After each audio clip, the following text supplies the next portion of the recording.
Hey everybody, welcome to HIT.OR.DIE podcast, episode 85. We're here with your host Jake Saldati and Chad Rothford. You're watching on YouTube, go subscribe down below. And thank you for the support. You could also get us on iTunes, iHeartRadio, Spotify, Google Podcasts, Spreaker, pretty much any of your podcast, apps.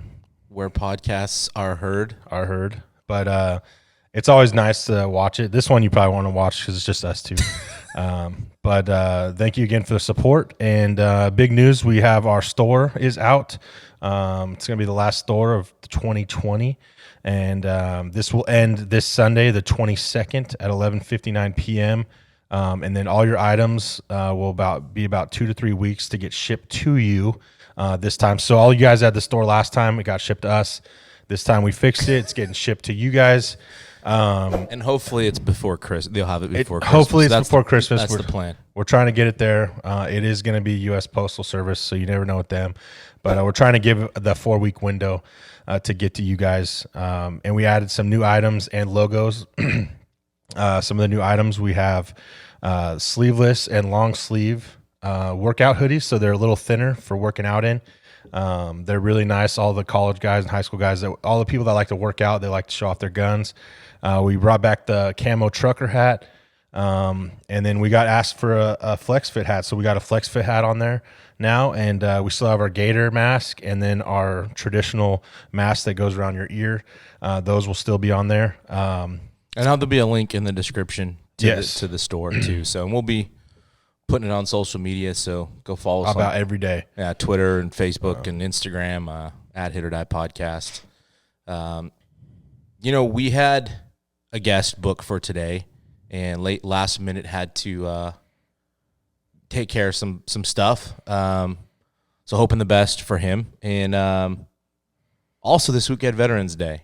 Mm-hmm. And I wanted, this will be out Monday, but just on the show, wanted to thank our veterans that are serving and that have served. And those that are listening. We know we have some all over the world actually that find out that they're in other countries that listen to the podcast. So thank you. We appreciate that, and all over the country. So that's pretty cool. Thank you all for your service. We wouldn't get to do this fun, easy stuff without it. So we appreciate all of it. And really, one day a year, it should be every day.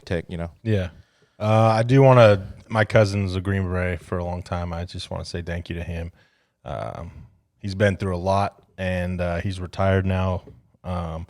But just knowing what he's been through and all his tours, thank you. I know he listens too, so thank you. I appreciate what you've done for us, and I love you, man. Yeah, 100%. That's awesome, dude. We all of them. It's just like you said, we wouldn't be able to do a lot of everything, all the things that we have and get to do. We wouldn't be able to do that. So thank you for your service.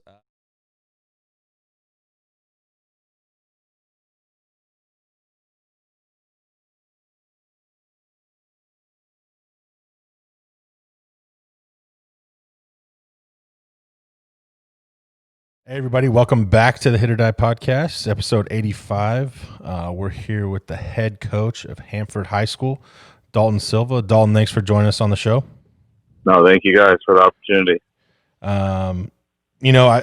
Going back to your playing days, Hanford was a powerhouse back when you were in high school and when your brother was there.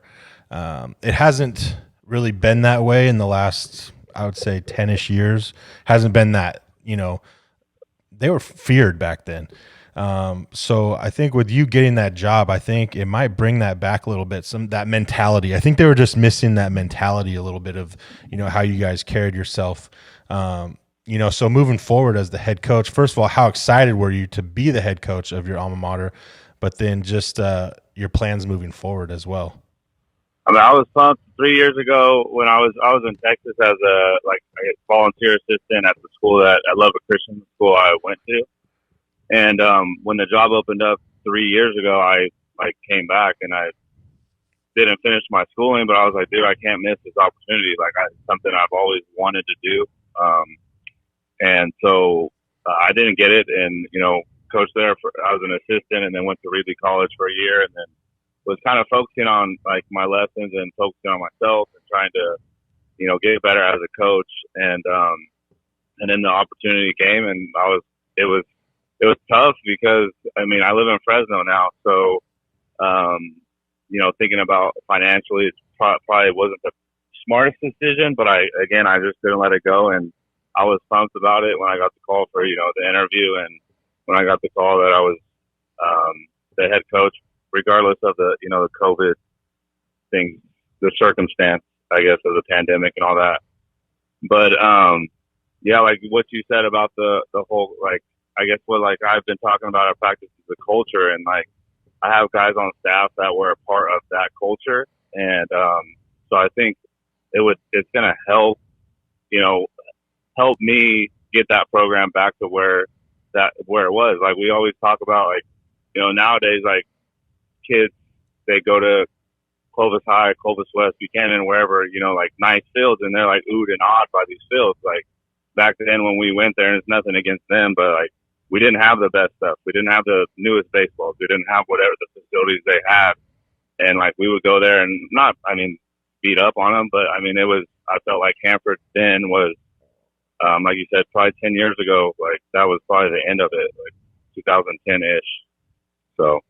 Yeah, we got to play, I think we played you guys twice back-to-back seasons, and both times, one, we got away with a guy diving for a ball when he probably shouldn't have, that scored a couple runs, and on just making an effort play late in the game, just trying to win. And the other game we tied. So I just remember thinking to myself, like, and I think I told Chad this, that was those 2 years you guys went back-to-back, that some of the best hitting teams I'd seen at any high school level in a lot of years. It was a very talented group. I wasn't surprised that you guys went back-to-back. And, there throughout the last 10 years, there's been seasons where there were guys that were solid, but just that I just remember that lineup from 1 through 9, man. Just you guys were solid.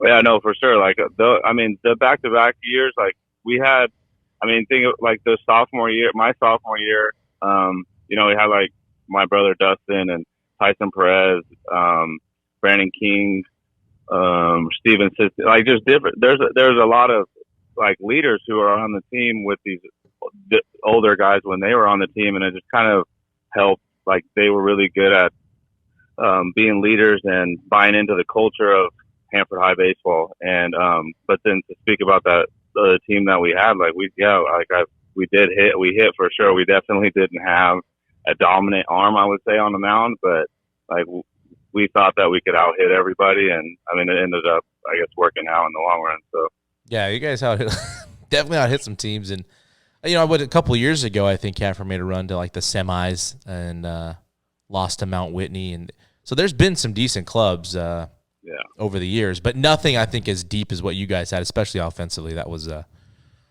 pretty special group. What's the team like right now going forward? How do you feel about your guys' chances going into 2021? Hopefully, if we play.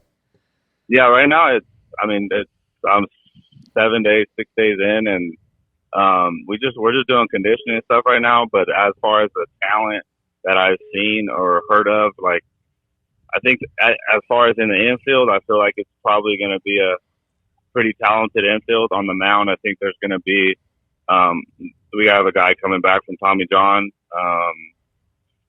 and a couple of seniors that can contribute on the mound, as well as some underclassmen, some maybe even potentially some freshmen. It's kind of up in the air right now. We can't. Like I said, I'm trying to go out there. It's like I've seen these guys play, I've heard about them, but I'm trying to go at it as I haven't, and give everybody a fair shake. And if they could compete and they can, and like I've been preaching a lot about just being good people. Like, I don't care if you're a great baseball player. Like that's cool. I could find 500 great baseball players in this area, but if you're not a good person, you don't take care of grades and all that, like I'm not doing my job. And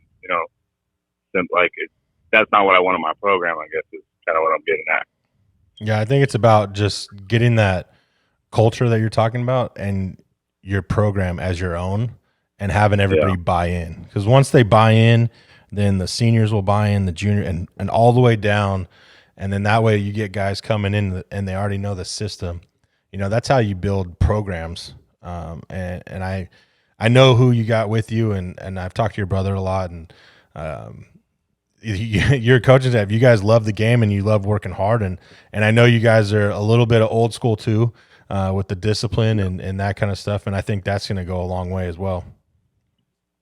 Yeah, no, for sure. Like the things that I've kind of tried to hit on, and Dustin's been, and the rest of the coaches too, like they've been really good trying to help me police it, I guess, is like just little things, man. Like it was crazy to me. Like this is an example that I have just as of recent. I had a group me, text message bill for everybody to get in, so I'm not getting random phone calls throughout the night, and or text messages. And so there was a handful of guys who didn't get into it by the day I said they needed to be in it, and then there was, out of those guys, they're the guys that don't do the little things. I have to tell or run through a cone. I have to tell, say, hey, go pick up that rake, don't leave yet, or I have to, so it's kind of just like trying to really hit on the old school, I guess, like the doing the little things right, because if you can't do those little things, and I got grades the other day and we got a bunch of missing assignments. Like that's lazy. It's not,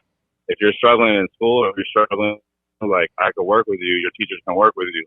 But if you're not putting in the extra work to get better or to give yourself the opportunity academically, like I can't help that. So yeah, and those things, they go hand in hand. You can't win. Yeah, you can't win without having that. It's accountability, right? And I feel like I feel like with you being the hometown boy, and not saying that some of the coaches in the past haven't, but I feel like that town gets behind their coaches and their teams. And I feel like you have a lot of support from that town as well. Yeah, I mean, I would like to think so. When I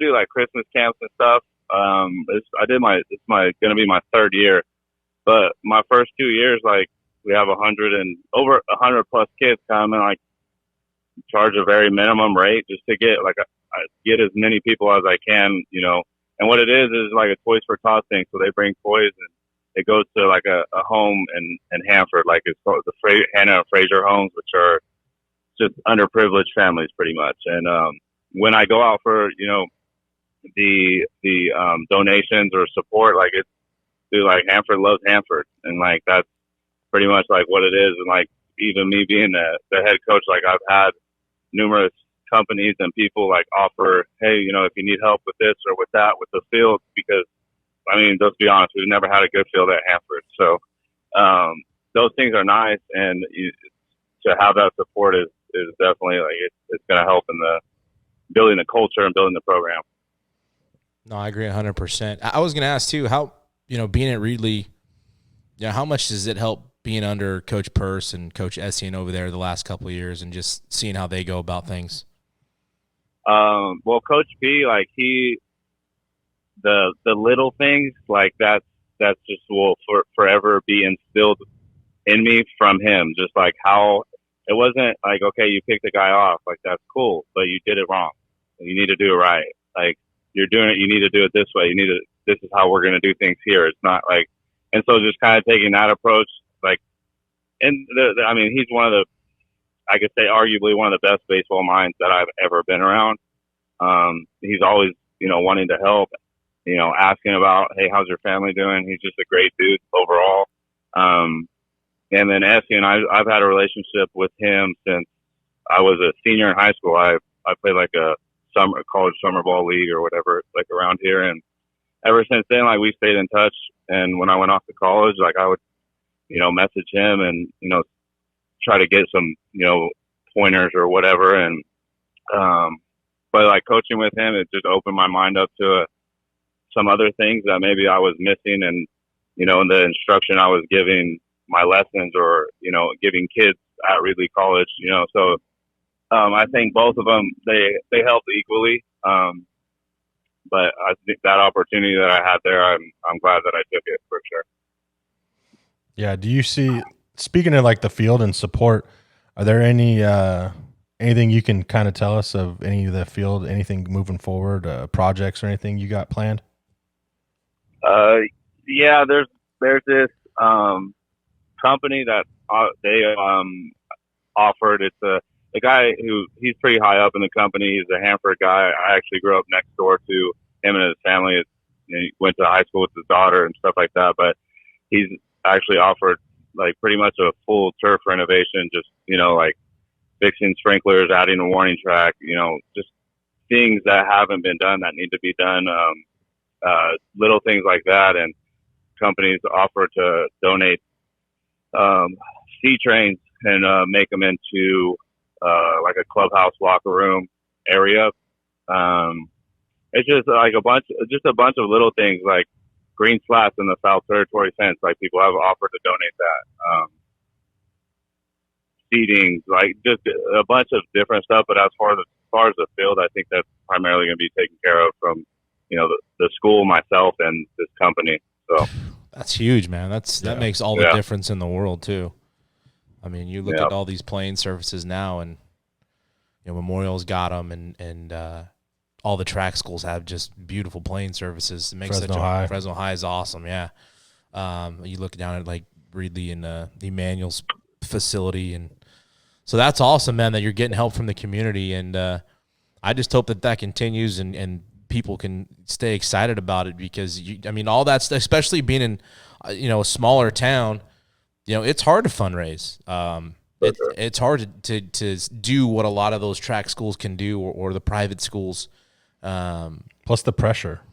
You have the whole town looking at you. Yeah. And like you. Yeah, go ahead. No, I was just gonna say there's 8 Clovis schools, or I don't know however many Clovis schools, but there's there's a Hanford High and a Hanford West. So there's pretty much. And it's split too. It's not you're either one or the other in Hanford. Well, now Sierra Pacific too. Yeah, but you know what I mean. It's still bullpup territory down there. But you're looked at a microscope. Everything you do. So with that support, it's just way better. Yeah, I know for sure. And like there's 3 high schools here, but I mean, the Hanford High is like if you're a baseball player, like you're gonna go to Hanford High. If you're a football player, you're going to go to Hanford. Like, it's just like if you want to be good and get an opportunity at sports, you're going to go to Hanford High. And so and that's nothing against the other, 3 programs. I mean, I hope the best for them, but I would like to, to go with the support thing is just like Chad was saying, like it's Hanford High. It's either Hanford High or you're not. Like it's kind of and like Clovis schools, they have. West, East, High. I can't even name them all, honestly. But you have pride in your school. You know what I mean? There's no reason to apologize for that, and nobody should be offended. That you think your school's the best. That's what you want, I think. And as a parent, I'd want my kid in that environment. Like, I want to go where everybody thinks they're the best, whether they are or they're not. That they're going to go hard to have pride for where they're at and their school and their colors and their history, and that it adds up to a lot. And it's lost here in Fresno Clovis area. Not a lot of people grow up and go to the school that they're supposed to. Even where we're at, all those kids don't know, the history where we've been at. Yeah. Yeah. So it's just a new day and age. So if you can keep that going, that's huge. Yeah. I'm going to try, man. I think you will. I think you got a good support system. Great knowledge of baseball. I was fortunate enough when I was at City doing my volunteer coaching, I got to coach you a little bit, so I got to see your work ethic, which is great. You and your brother are cage rats. So I just I'm hoping for the best, and I know things will be good, and I hope you get to stay there for as long as you want and do your thing. I'm proud of you, and just keep grinding, man. Yeah, no, I appreciate. I'll never forget those hitting in the cage at Fresno City at like 10 till like 10 o'clock at night with Coach Rossford every day, and he was like, "All right, dude, like I gotta go. Like, come on, we gotta go. I gotta go home." Like, it was like, "All right, dude, that's cool." But no, I appreciate that, and dude, I appreciate everything you've done for me, and this podcast. Both of you guys are killing it, man. Like I listen to almost every single one, and it's stuff that people need to hear more of. Like, if you don't listen to it, you need to start listening to it, because this information that you're giving people for free is like next level stuff. And good job. Like, you guys are doing a heck of a job. Sorry. No, you're good. You can say whatever you want. Well, he's a high school coach, That's so true. he might not That's have true, yeah. get to. But we are doing a hell of a job. And I'm just kidding. But we appreciate the support. And yeah, you've been a supporter since day one, man. And I don't want it to go unrecognized or noticed. Yeah, for sure. You guys keep doing it, man. Appreciate All right, man. that. Good luck to you, and we'll get to you. We'll have you on again before the season or something. Hopefully we get a season in and we can chat and see how things are going during the season next year. For sure, man. Thanks, Jake, and thanks, Chad. No worries, man. Thank you for jumping on with us. All right. See it. Dalton Silva. He was a grinder too, man. They were good. We've talked about it, and we just mentioned that was a good ball club. Both years they went back to back, and I feel like if they let, the tough thing is schools, they don't let their coaches do everything that they want to do. You know what I mean? And my thing is always like, dude, as an athletic director, you're part of the hiring, right, of your coaches. You pretty much have the say in your coaches. So why wouldn't you trust them? But as far as doing things how they want to do them, as far as like field or everything, additions, everything, how they want to run it. It's my program. I should be able to do whatever I want. If I want to have my uniforms a certain way or whatever, I should be able to do whatever I want. Obviously, I'm going to have our logos and whatever, but if I want to do something, it's my program. You hired me to do a job. Let me do the job. And I feel like that's kind of, I don't know. I can't say truthfully how it is out at Hanford, but with the last coaches that have been there, I just feel like hopefully this time they'll let Dalton, and he's got a great coaching support with guys that, played the game hard and did it the right way. Let them do what they do and grow the program. It's not going to be a quick fix, but I feel like if they let him do what he wants to do, it's going to be back to where it used to be. Yeah, and I think they've got a solid baseball history. They've done well in the recent years. I know. The back-to-back teams, I think, is the last time that they were. Could have competed at a Division I level. Yeah. So I would agree with that. But I hope he does well. I think he'll be fine. I think there's a right hire, and I love that there's more younger guys getting head jobs and stepping their game up, or not. I know, Chad. I know. But yeah, we'll just like you said, we'll have to wait and see what happens for 2020 and see how these guys do. And then, Matilda Torres is another new school with another young coach.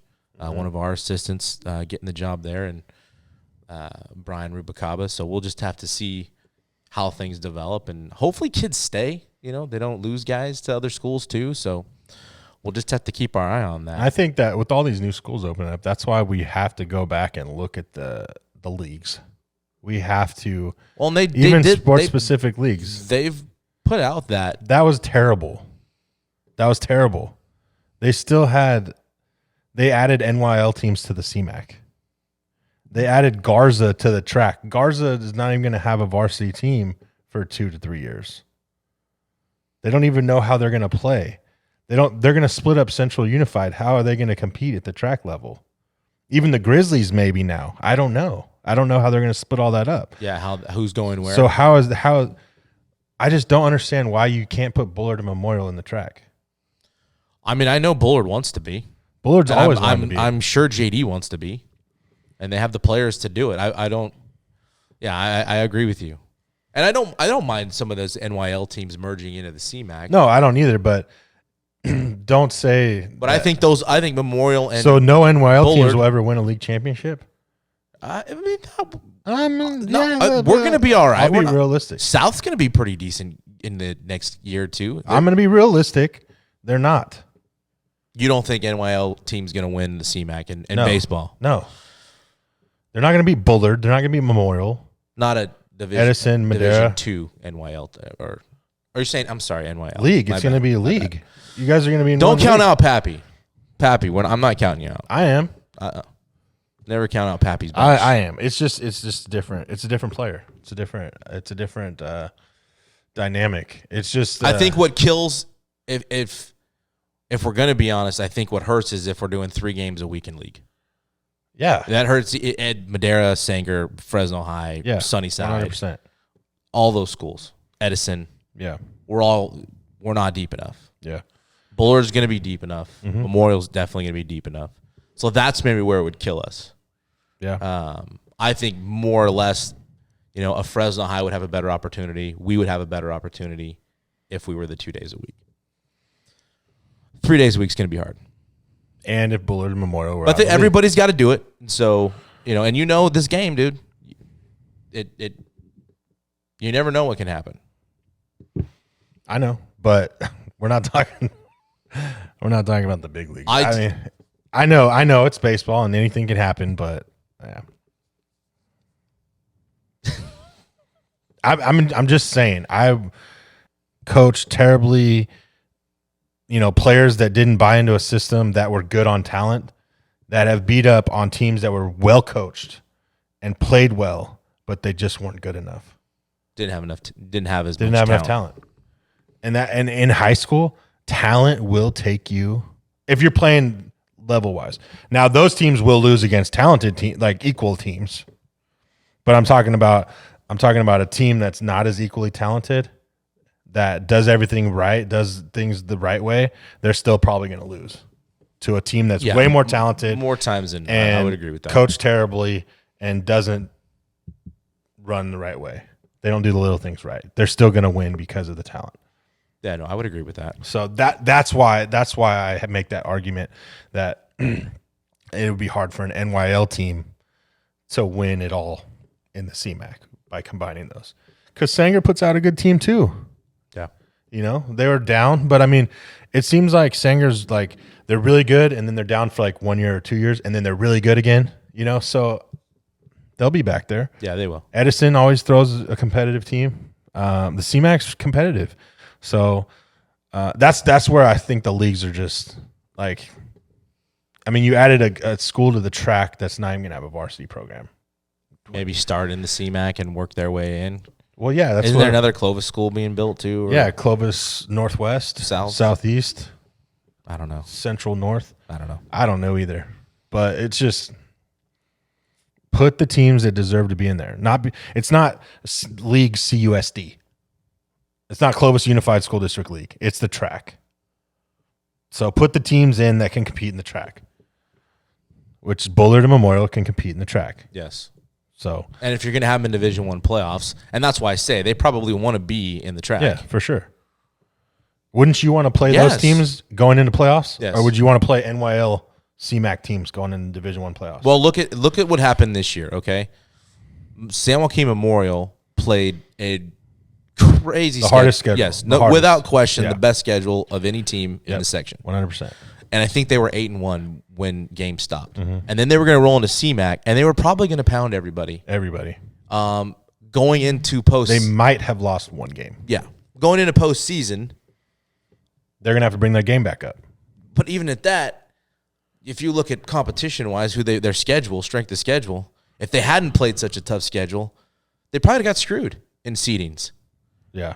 No, where everybody across the board knows that Memorial was one or two, without question, a top 3 team. Yeah.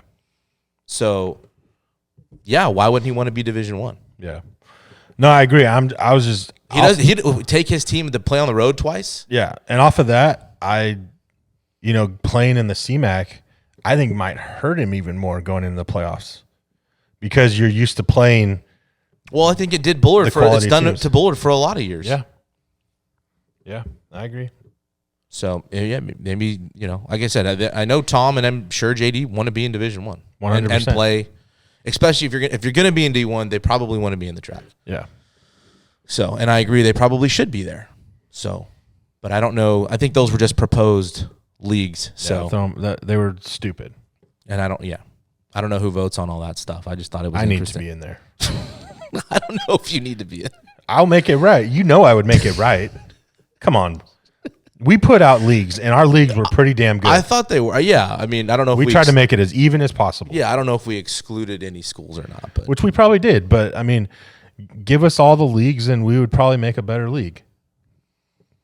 I mean, it's just facts. The other thing I saw is we had D1 and signings this week or last week. Yesterday. Yeah. 2 days ago. Yeah. And, Christian Funk made a really good. I liked this tweet a lot. I thought. Did you know what it is? Yeah, he was. Or do you want me to get it? It was something about. I think I have it.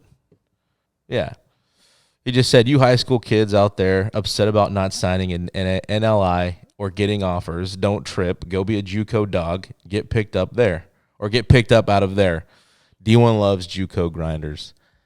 And obviously he's one of them. And he's battled through numerous injuries. You were one. Underwood was one. Gary Moran, Dylan Lee.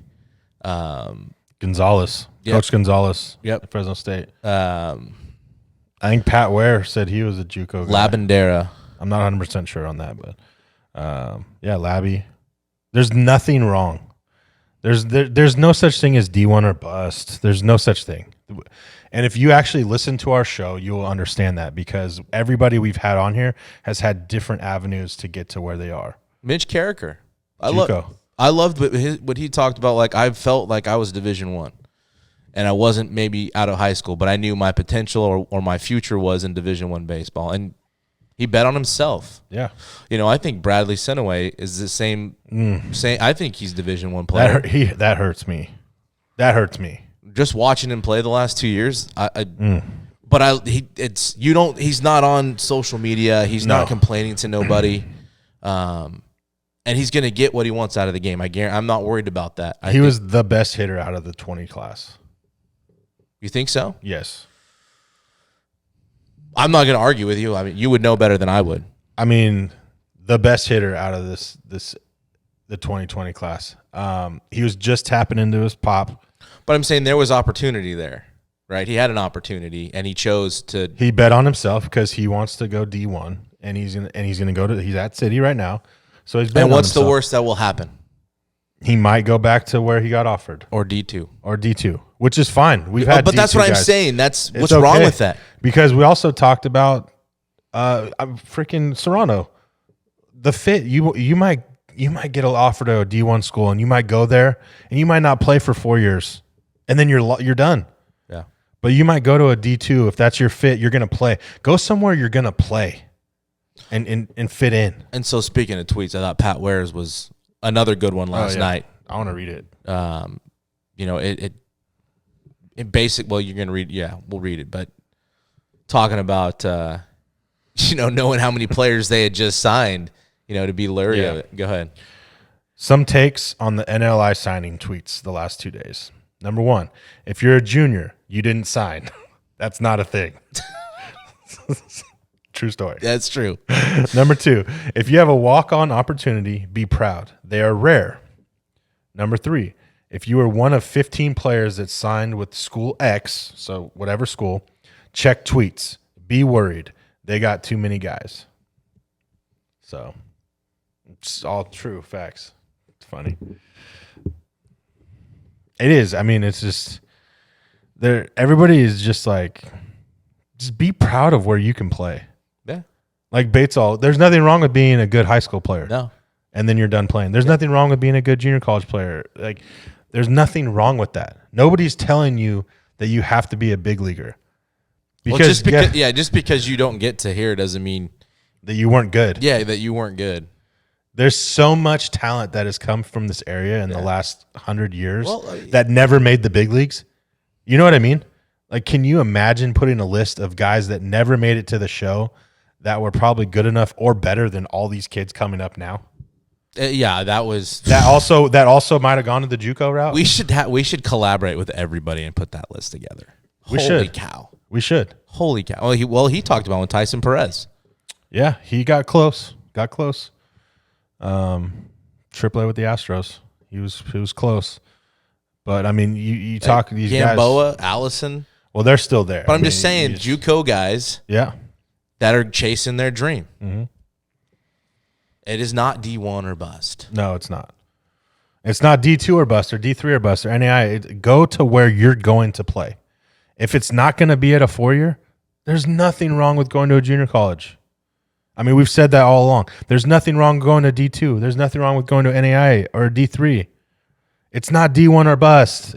There's so many avenues to get to where you want to be. Well, and here's the big picture, right? Because it's so hard to break into the pro game.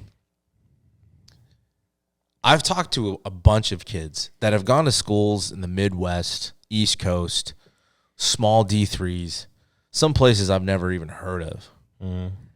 And all of them have had essentially the same awesome life experience that they would have gotten right here in Division I.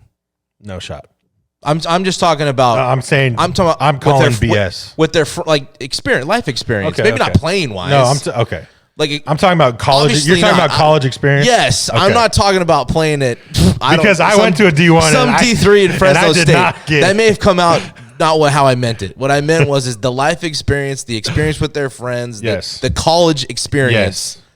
Being part of a brotherhood on a college baseball program or team.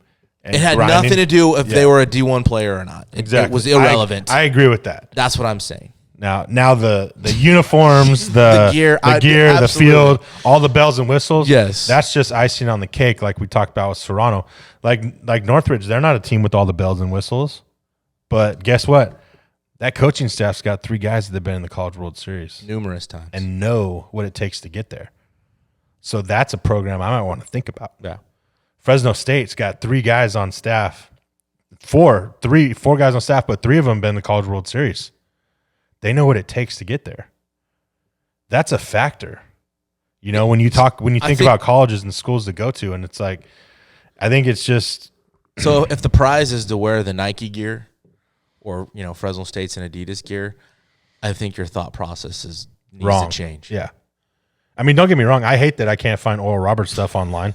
I want to go buy an Oral Roberts golf bag. I can't find one. Like you said, it's icing on the cake. Loop talked about it in his episode about it was great to have, we talked about getting paid, right? College athletes being paid. And it was like, we got cleats, turfs, clothes, a wardrobe, backpacks, everything. That was just free food. That was just the extra goodies. Mm-hmm. But I think if that's up here on your radar, you may need to reevaluate some things. Yeah, I agree. And that's another thing. If your mindset is I want to get paid in college, then you have the wrong mindset either. As well. Your mindset should be I want to go have fun and play college baseball. If that's your route, and hopefully I get to go to the next level. Because if you're thinking about the next level, you're not going to do good here. And I think that a lot of the high school guys, they're thinking about the next level already. Or they've committed, or they've, well, yeah, you committed, but guess what? Not until November 11th is signing day. So you can get your scholarship pulled if you don't perform.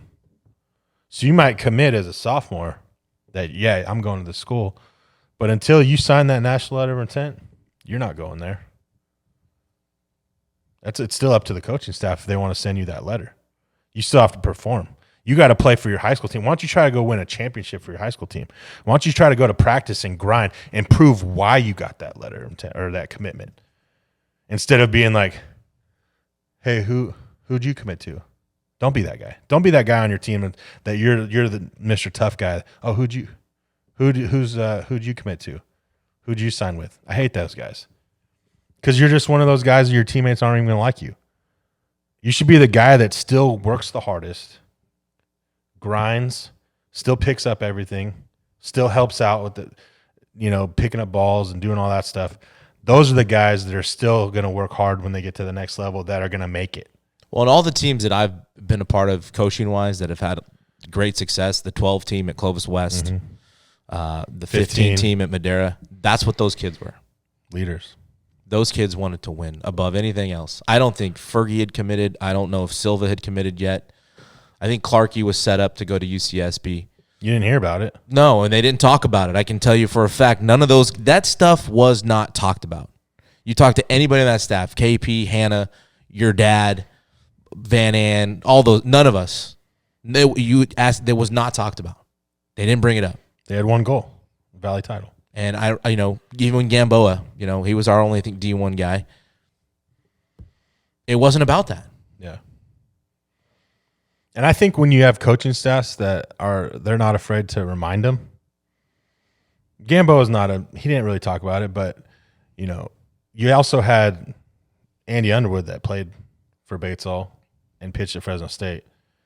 that wasn't afraid to be like, that's not going to fly. Yeah, at Fresno State, right? You know, that kind of keeps guys in checks and stuff. You know, so yeah, that helps out too. But if you're not willing to keep your guys in check, it's not going to work out for the team, in your high school team at least. So I just feel like good, great. Okay, it's over. Yeah, but it's your mindset. If you are one of the better guys on your club and you commit, right? And that's, I'm going here. If that's your mindset, you're not going to win. No, your teams aren't going to. Your players, the teammates are going to respect you.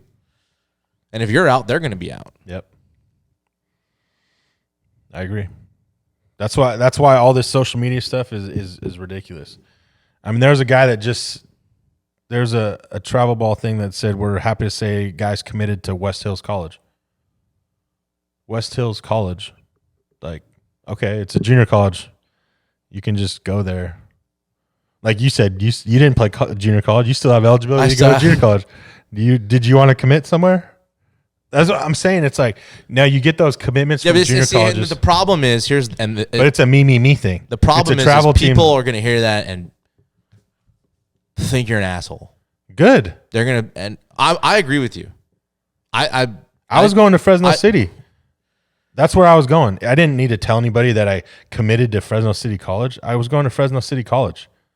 It's that me participation trophy. Yeah, everybody gets one.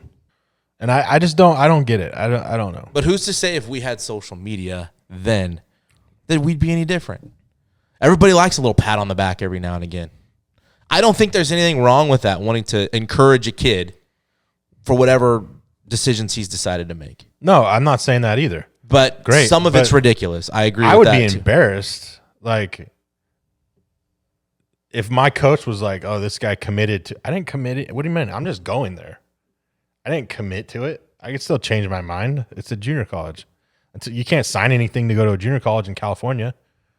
You get those commitments and stuff out of state because almost every state in the United States have scholarships for junior college. California does not, which sucks. And that's probably a reason why California junior college has been a little down, because you have to pay to go. But it's just like great. Like I was going to junior college. I wanted to be a Division I baseball player. So I probably wouldn't have been like, hey, I'm going to City all over social media. Not saying I'm not proud of City. I was some of the best times of my life. But I know you're biased, right? Because you're an elite. You're an elite athlete. Did you think out of high school, regardless of your grades, right, academic wise, if you were on track academically, were you a Division I player out of high school? Or did Fresno City, and in that competition with the teammates you had, turn you into a Division I player? I would. Okay, so because we've talked to more people on here that from JUCO were ready D1 wise. So per my stats and who I played against in high school, I would have been a D1 guy if my grades were good. I was getting letters from people, but once you send your transcripts, it doesn't even matter anymore, So I knew I was going probably to Fresno City College. Could I have probably went to a Division I? Yeah. Would my career have been as good as it was if I went to a Division I out of high school? No, not a chance. Your attitude. It was attitude. No, it wasn't attitude. It was I just wasn't ready. I didn't grow up. Really? It wasn't attitude? I was a little bit, maybe. No. What do you mean attitude? I'm just being a dick. Like what though?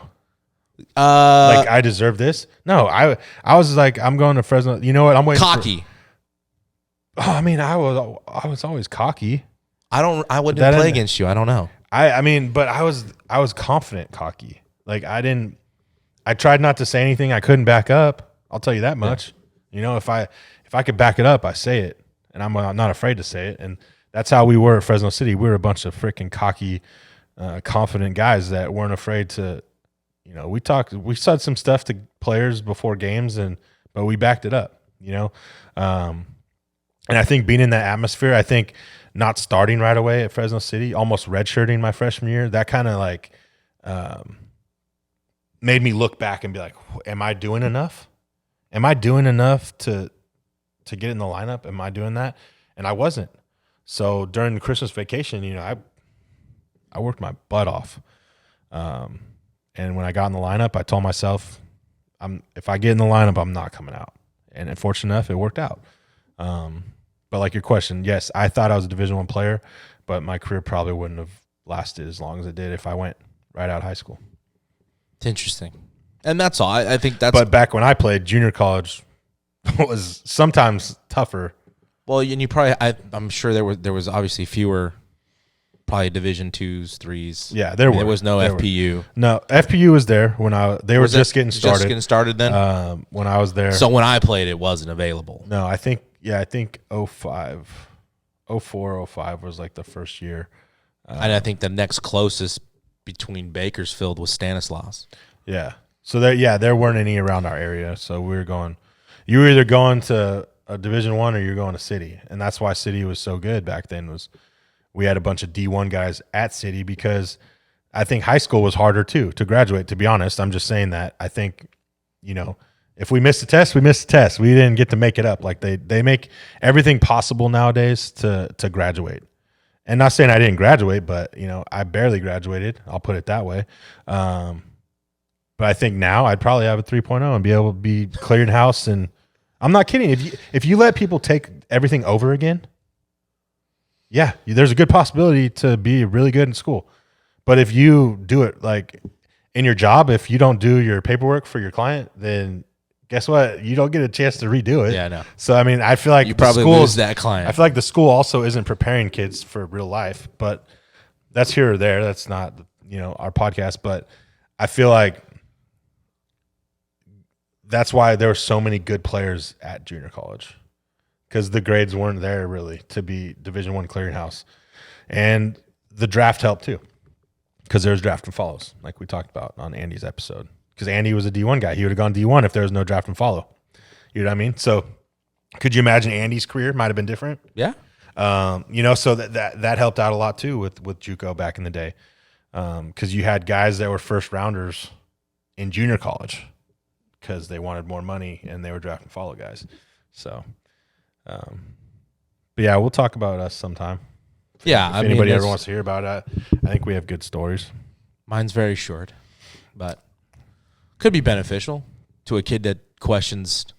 Yeah, like their ability. A great story for you is just like you probably should have just played. Yeah, and that we've told guys this at Madera, and some listen, and some don't. Play until you can't, because you don't want to regret not playing or going to a junior college, because then you get to a certain age, you can't you can't go back and play now, even though you could, like if you had eligibility. Yeah, no, I regret it. It was I lacked a certain mental toughness. At some point, the drive stopped. Maybe because I started coaching. I don't know. Yeah. But I didn't want to take care of some injuries. I didn't care enough about it anymore. I enjoyed this side of the game, but I'm 20 years out of it almost, 18 years out of it, and I can't go back and do it again. Yeah. So whether it's West Hills, Reedley College, Fresno City, Merced, Porterville, Merced, anywhere. Wherever. There's a lot. Go get the experience with playing with new guys, having fun. School's a lot easier when you're playing a sport too, by the way. I couldn't imagine just going to school. Like I really couldn't. Like, I'm just a student. Like I couldn't imagine it, being an athlete. Like, yeah. I mean, I guess I did it when I was in my late 20s, but to finish school. But well, for some people, but like 18, 19, I just feel like, dude, I don't want to go to school. Having to be eligible is that motivator. Yeah, for some people. But yeah, I would encourage all kids play as long as you can to play wherever, and as long as they can play. Mm-hmm. One player I've had is. Gosh, he's got to be pushing 27, 28, and he's still, wherever he gets an opportunity to go play, he goes. And I think that's great. I think there's a time where it needs to get but realistic. I mean, if his life situation can allow it, yeah, I don't think he has any, thoughts of being a big leaguer. He just still loves playing, and he can still compete at a certain level, and why not? Yeah. Why? They still have adult leagues for, I guess it's a little different, but yeah, I would just I would encourage people to play as long as they can play. Yeah, no, I agree. Don't be focused on the optics of the shit you get. That's it. And with that, the optics, check out the HIT.OR.DIE store. Yeah, I just had a couple guys. Paul Metters just said he bought a shirt with our original logo on it. So yeah, and thank you for the support. And they just came into the podcast game, the Clovis Sports Report, and there's a lot out there. While we want everybody to listen to what we do, but nobody's like us. Nobody does. What I think everybody's kind of different. Yeah. Everybody that's doing podcasts, there's different stuff out there, and I would encourage people to listen to all of it, because whenever you have time, go give everybody a listen and support all these people that are giving. Well, then you also see what you really like. Sure. Because not everybody likes us. Yeah, they might like somebody else, or whatever. But I don't know if everybody's encouraging to listen to us, but we're probably not. We're not those guys. That's because they just don't like me. That might be true, though. It is true. Might be true. No, it is true. I like you, though. We're well, good. So. But yeah, I mean, I wouldn't say not to go listen. I'd listen to everybody. Why not? It's been great, though. I mean, I keep looking at the analytics, and it's just crazy. It's crazy to me to see where people listen. To see, last week was cool with Coach Toronto, or the last episode before Walden was Coach Toronto, and just to see how far that traveled was pretty awesome. They were really good about sharing stuff, and we appreciate everybody's help, everybody's support. Whether you buy something or not, it doesn't matter. But you should. We thank you regardless. If you have any comments, questions, anything you want to hear us talk about, please hit us up. We're getting into the off season. We've got some more guests coming in the next few weeks. I think we're going to take a week or two off, Thanksgiving and some of the holidays coming up. But we'll keep on moving along, and that's episode 85 of the HIT.OR.DIE podcast. HIT.OR.DIE.